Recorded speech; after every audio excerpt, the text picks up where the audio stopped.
구약성경 출애굽기 34장 1절부터 35절까지입니다. 우리 함께 합독하도록 하겠습니다. 여호와께서 모세에게 이르시되 너는 돌판 둘을 처음 것과 같이 깎아 만들라. 내가 깨트린 바 처음 판에 있던 말을 내가 그 판에 쓰리니 아침 전에 예비하고 아침에 시내산에 올라와 산꼭대기에서 내게 보이되 아무도 너와 함께 오르지 말며 온 산의 인적을 금하고 양과 소도 산 앞에서 먹지 못하게 하라. 모세가 돌판 둘을 처음 것과 같이 깎아 만들고 아침이 일찍이 일어나 그 두 돌판을 손에 들고 여호와의 명대로 시내산에 올라가니 여호와께서 구름 가운데 강림하사 그와 함께 거기 서서 여호와의 이름을 반포하실세. 여호와께서 그의 앞으로 지나시며 반포하시되 여호와로라 여호와로라 자비롭고 은혜롭고 노하기를 더디하고 인자와 진실이 많은 하나님이로라. 인자를 천대까지 베풀며 악과 가실과 죄를 용서하나 형벌 받을 자는 결탄코 면제하지 않고 아비의 악을 자녀 손 3-4대까지 보응하리라. 모세가 급히 땅에 엎드려 경배하며 가로되 주여 내가 주께 은총을 입었거든 원컨대 주는 우리 중에서 행하옵소서. 이는 목이 곧은 백성이니이다. 우리의 악과 죄를 사하시고 우리로 주의 기업을 삼으소서. 여호와께서 가라사대 보라 내가 언약을 세우나니 곧 내가 아직 온 땅 아무 국민에게도 행치 아니한 이적을 너희 전체 백성 앞에 행할 것이라. 너의 머무는 나라 백성이 다 여호와의 소위를 보리니 내가 너를 위하여 행할 일이 두려운 것임이니라. 너는 내가 오늘 내게 명하는 것을 삼가 지키라.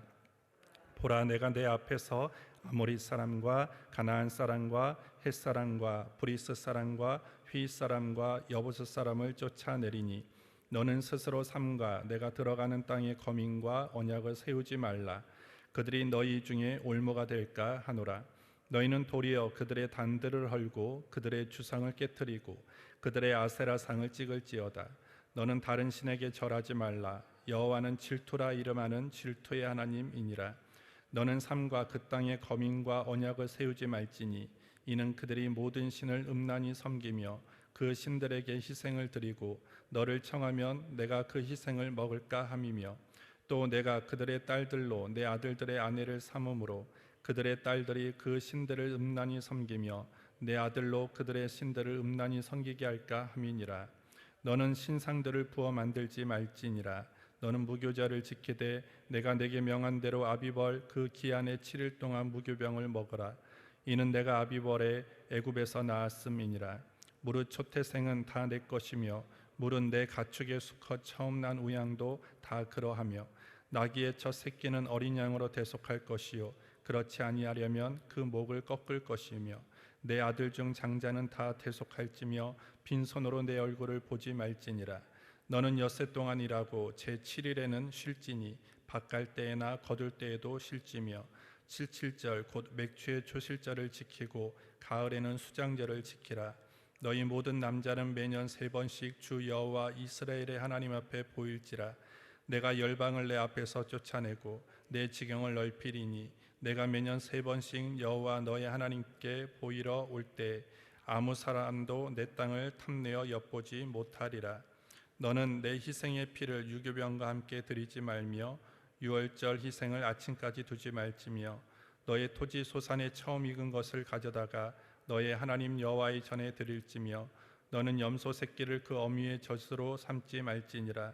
여호와께서 모세에게 이르시되 너는 이 말들을 기록하라. 내가 이 말들의 뜻대로 너와 이스라엘과 언약을 세웠음이니라 하시니라. 모세가 여호와와 함께 40일 40야를 거기 있으면서 떡도 먹지 아니하였고 물도 마시지 아니하였으며 여호와께서는 언약의 말씀 곧 10개를 그 판들에 기록하셨더라. 모세가 그 증거의 두 판을 자기 손에 들고 시내산에서 내려오니 그 산에서 내려올 때 모세는 자기가 여호와와 말씀하였음을 인하여 얼굴 꺼풀에 광채가 나나 깨달지 못하였더라. 아론과 온 이스라엘 자손이 모세를 볼 때 모세의 얼굴 꺼풀에 광채 남음 보고 그에게 가까이 하기를 두려워하더니 모세가 그들을 부르니 아론과 회중의 모든 어른이 모세에게로 오고 모세가 그들과 말하니 그 그 후에야 온 이스라엘 자손이 가까이 오는지라. 모세가 여호와께서 시내산에서 자기에게 이르신 말씀을 다 그들에게 명하고 그들에게 말하기를 마치고 수건으로 자기 얼굴을 가리웠더라. 그러나 모세가 여호와 앞에 들어가서 함께 말씀하실 때에는 나오기까지 수건을 벗고 있다가 나와서는 그 명하신 일을 이스라엘 자손에게 고하며 이스라엘 자손이 모세의 얼굴의 광채를 보고 고로 모세가 여호와께 말씀하러 들어가기까지 다시 수건으로 자기 얼굴을 가리웠더라. 아멘. 오늘 제목은 근본 계명과 윤리적 십계명입니다. 우리 6절 말씀 우리 다시 읽도록 하겠습니다. 여호와께서 그의 앞으로 지나가시며 반포하시되 여호와로라 여호와로라 자비롭고 은혜롭고 노하기를 더디하고 인자와 진실이 많은 하나님이로라. 교제해 보겠습니다. 하나님께서는 모세에게 돌판 둘을 처음 것과 같이 다시 만들라고 지시하심으로 깨어진 언약관계 회복을 허락하셨다. 이스라엘 백성이 행할 의무를 알려주셨다. 이 의무를 충실히 지킴으로써 그들은 하나님과의 계약관계를 지속시키며 동시에 생명과 자유를 보장받게 될 것이다. 이스라엘이 지켜야 할 의무는 12가지로 정리되는데 이 중에서 다른 신 예배 금지와 신상 제작 금지라는 근본 계명을 제외한 나머지 10가지 의무를 가리켜서 흔히 윤리적 십계명이라 부른다. 그 내용을 살펴보면 보리를 거두는 봄철에 무교별을 지켜야 하며 모든 생명의 주인이신 하나님께 초태생을 바쳐야 하며 안식일, 초실절, 장막절을 지킬 것들 전하고 있다.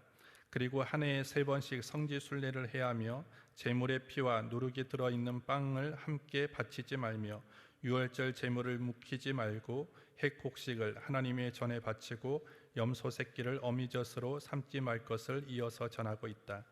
하나님은 이스라엘을 대표하는 모세에게 십계명을 주시고 계약을 체결하심으로써 사랑과 자비를 보여주셨다.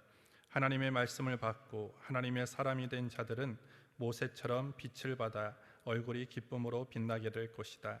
하나님께서는 이스라엘 백성 전체를 너라고 부르시면서 그들과 언약을 맺으셨다. 곧 하나님께서는 놀라운 일을 통해 당신의 백성을 약속의 땅으로 인도하시겠다고 약속하시며 그런 만큼 당신의 백성이 하나님의 계명을 따를 것을 요구하신다. 자기 백성을 돌보시는 하나님께서 그 백성에게 온전한 충성을 기대하시는 것이다. 성도들이 하나님의 계명을 지키는 것은 나의 삶을 돌보시는 하나님을 인정하며 찬양하는 행위이다. 나에게 충성을 기대하시는 하나님을 실망시켜 드리지 말자.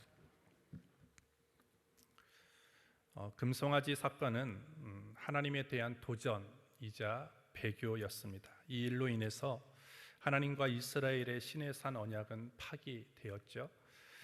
하지만 그 이스라엘 백성의 죄로 인해 위기에 처한 그 이스라엘 백성과 모세가 하나님을 향하여 간절한 기도를 했고요. 그리고 그 기도를 들으신 하나님의 그 사랑과 은혜로 인해서 하나님과 이스라엘 관계는 다시 회복되어졌습니다. 오늘 우리가 함께 읽은 출애굽기 34장은 금송아지 사건이 가져다 준 이와 같은 파국 사태가 좀 진정이 되고 그리고 새로운 국면에 들어가는 그런 새로운 국면으로 넘어가는 그런 이야기가 출애굽기 34장에 기록되어 있습니다. 오늘 본문을 통하여 우리가 알고 실천해야 될 것이 무엇인지를 잠시 살펴보겠습니다. 첫 번째로 하나님은 실패로 인해 넘어진 자에게 새로운 기회를 주시는 분이십니다. 1절부터 2절을 보시면 여호와께서 모세에게 이르시되 너는 돌판 둘을 처음 것과 같이 깎아 만들라. 내가 깨트린 바 처음 판에 있던 말을 내가 그 판에 쓰리니 아침 전에 예비하고 아침에 시내산에 올라와 산꼭대기에서 내게 보이되 이렇게 기록하고 있습니다. 모세가 이스라엘 백성이 우상 숭배하는 모습을 보면서 하나님께서 직접 만들어 주신 돌판 2개를 모두 깨트려 버렸죠. 이제 하나님께서는 그들의 죄에 대해서 징계하시고 그리고 그들과 다시 새롭게 그 관계를 회복하기 위해서 모세로 하여금 새로운 돌판을 만들어서 가지고 나오라고 명령하셨습니다. 우리가 운동 경기를 하다 보면 패자부활절이라는 것이 있습니다. 한 번 진 선수 그리고 그 팀에게 한 번 더 기회를 주는 것이죠. 오늘 성경에 보시면 하나님께서는 이스라엘에게 한 번 더 기회를 주시는 패자 부활전과 같은 그런 은혜를 베풀고 계십니다. 우리의 믿음 생활 가운데서도 이와 같은 패자 부활전이 있다라는 것이죠. 우리가 하나님을 향해서 때로는 연약하고 부족하고 이와 같은 그런 잘못된 그런 행위를 할지라도 하나님께서는 다시 우리에게 기회를 주시고 용서하시면서 우리를 다시 일으켜 세워주시는 분이심을 우리는 잊지 않아야 되는 것입니다. 사단 마귀는 우리에게 자꾸 정죄감을 주지요. 너 그와 같은 죄를 저지르고 너는 그와 같이 하나님 앞에 반역했는데 과연 하나님이 너를 용서하실까? 하나님이 너에게 새로운 기회를 주실까라고 하면서 늘 정죄감을 주고 죄책감 속에서 살아가게끔 만드는 것이 사단과 마귀의 그런 공격입니다. 하지만 우리는 그와 같은 것에 우리는 속으면 안 되는 것이죠. 오늘 하나님께서는 우리가 하나님 앞에 회개하고 하나님 앞에 나아갈 때 언제든지 우리를 용서하시고 다시 시작할 수 있도록 우리를 그 넘어진 자리에서 일으켜 주시고 우리에게 은혜를 베풀어 주시는 하나님이심을 우리는 믿고 그 하나님께 날마다 달려갈 수 있는 저와 여러분들이 되기를 예수님의 이름으로 축복합니다. 두 번째로 하나님의 성품을 잘 알고 예배하고 기도하고 그리고 헌신하는 신앙이 되어야 합니다. 오늘 6절부터 7절을 보시면 여호와께서 그의 앞으로 지나시며 반포하시되 여호와로라 여호와로라 자비롭고 은혜롭고 노하기를 더디하고 인자와 진실이 많은 하나님이로라.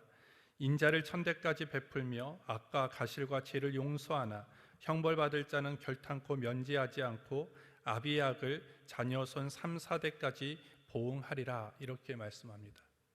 하나님께서 하나님 자신을 나는 이와 같은 존재다라고 오늘 말씀하고 있죠. 대략 한 6가지로 오늘 하나님께서 말씀하시는데 결국 이것이 하나님의 성품이자 하나님의 속성입니다. 이와 같은 것들을 말씀하시는 이유가 무엇이냐면 이스라엘은 앞으로 너희가 섬기고 너희가 믿는 하나님이 어떤 분이신가를 분명하게 알고 예배하고 기도하고 헌신하라는 것입니다. 우리가 누군가와 언약을 맺고 누군가의 관계를 맺으며 나아갈 때 그 상대가 누군지를 모르면 우리는 때로는 오해할 수도 있고요. 때로는 잘못된 판단을 할 수도 있습니다.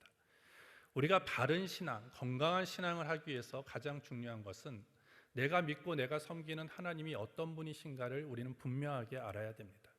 그래서 오늘 하나님은 스스로 나는 이러한 존재다라는 것을 정확하게 말씀해 주고 있는데 우리의 하나님은 어떤 하나님이시냐? 자비로우신 하나님이시다라고 말씀합니다. 자비는 다른 말로 하면 긍휼이라는 것이죠.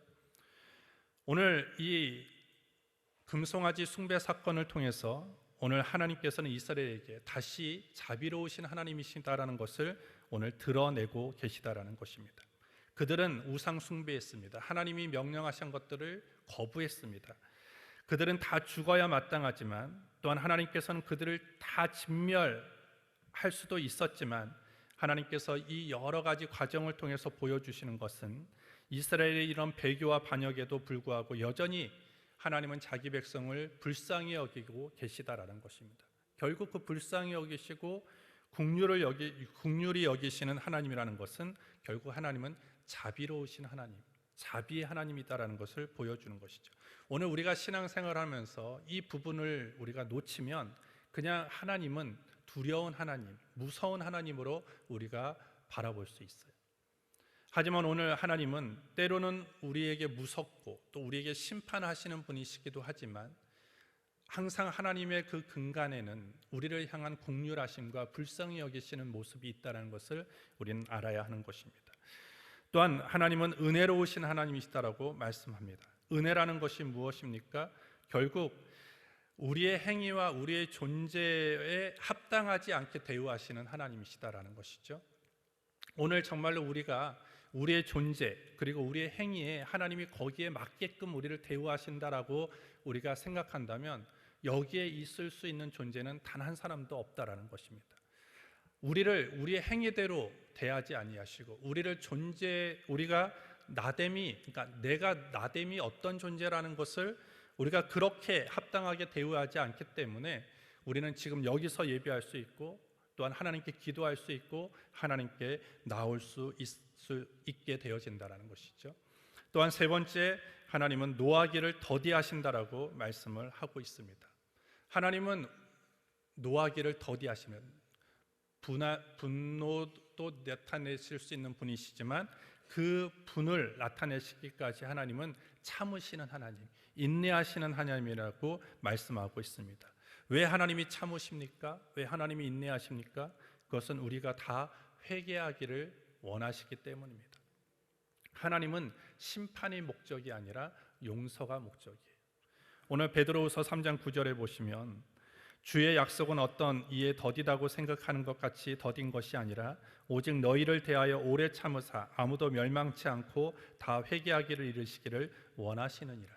하나님이 왜 참으시고 인내하십니까? 우리가 다 회개하고 하나님 앞으로 돌아오기를 원하시기 때문이다라는 것이죠.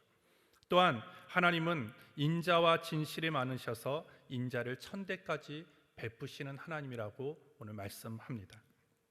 또한 다섯 번째로 악과 가실과 죄를 용서하시는 하나님이라고 말씀합니다.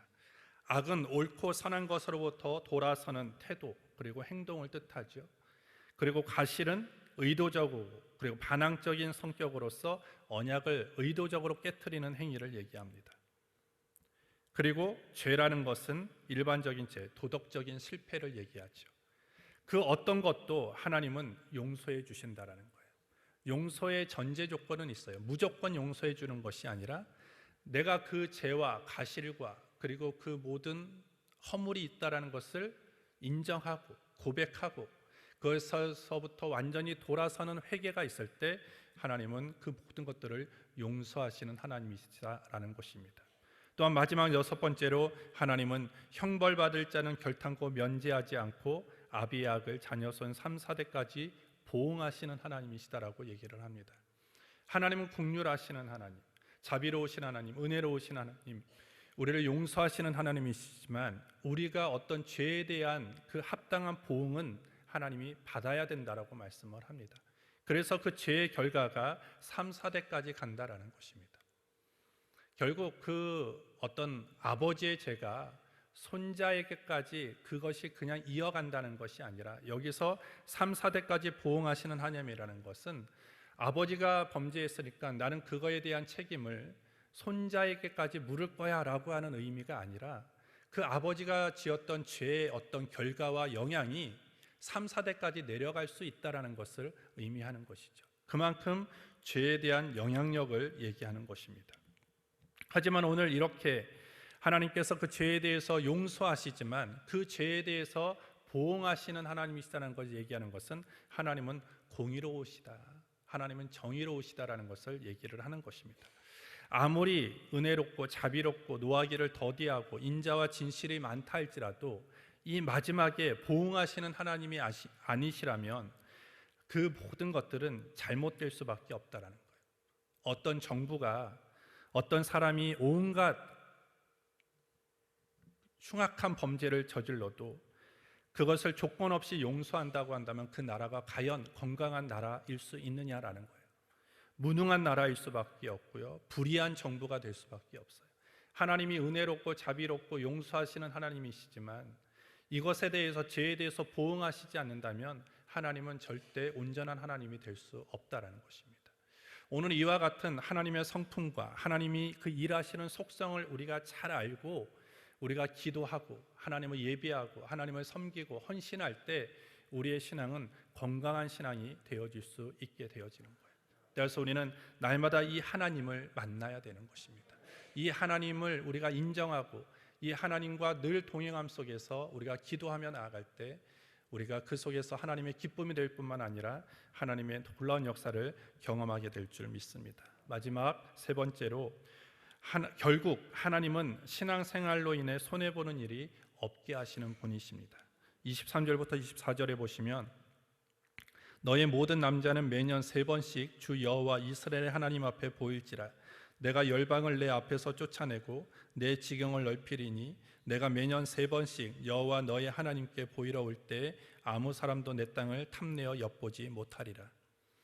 하나님께서 다시 이스라엘과 언약을 맺으시면서 여러 가지 요구 사항들을 말씀하시면 너는 이렇게 해야 되고 너희는 이렇게 해야 된다라는 것을 말씀하시는데, 그 중에 하나가 뭐냐면 3대 절기를 지켜야 된다라는 것입니다. 무교절, 칠칠절, 수장절, 이것을 지켜야 됩니다. 너희는 매년 어떤 일이 있더라도 매년 세 차례 이스라엘의 모든 남자는 이 절기에 하나님께 나와야 된다라고 말씀을 합니다. 결과적으로 이들이 이와 같은 1년에 3번씩 이 절기를 지키기 위해서는요, 자기 집을 비워야 됩니다. 자기의 마을을 비워야 되고요, 자기의 나라를 비워야 됩니다. 그러할 때 하나님이 어떻게 하신다고 말씀합니까? 그들의 집과 땅을 탐내고 엿보지 못하도록 하나님께서 보호하여 주시겠다고 오늘 약속하고 있는 것입니다. 훗날에도 오늘 이와 같은 하나님의 명령은 계속되어집니다. 오늘 이스라엘이 이렇게 1년에 3번씩 하나님 앞에 나오기 위해서는요, 이 모든 것들을 비워야 되는데, 그들이 나라를 비우고 마을을 비웠을 때, 집을 비웠을 때 도둑이 올 수도 있고요, 외적이 침범할 수도 있습니다. 그럼에도 불구하고 그들이 나와야 되는 이유가 무엇입니까? 너희가 나오면 내가 너희를 지키겠다라는 거예요. 너의 가정을 지키고 너희 마을을 지키고 너희 공동체를 지켜주겠다고 말씀하고 있는 것입니다. 따라서 신앙으로 인해서 손해보는 일이 없도록 하나님이 강한 팔로 능하신 손길로 지켜주시겠다고 오늘 약속하고 있습니다. 오늘날 많은 사람들이 하나님을 섬기며 신앙생활하면서 손해와 이익을 계산합니다. 이렇게 해서 나에게 손해가 될까? 내가 이렇게 열심히 하나님을 섬기면 이것이 손해일 수도 있겠다라고, 또한 때로는 이익이 될 수 있겠다라고 그렇게 생각하면서 하나님을 섬기려고 합니다. 하지만 오늘 우리가 분명히 알아야 될 것은, 우리가 하나님을 믿을 때 손해는 없다라는 것입니다. 하나님을 위해서 헌신하고 하나님을 위해서 수고할 때 우리에게 손해되는 것은 아무것도 없다라고 성경이 말씀하고 있습니다.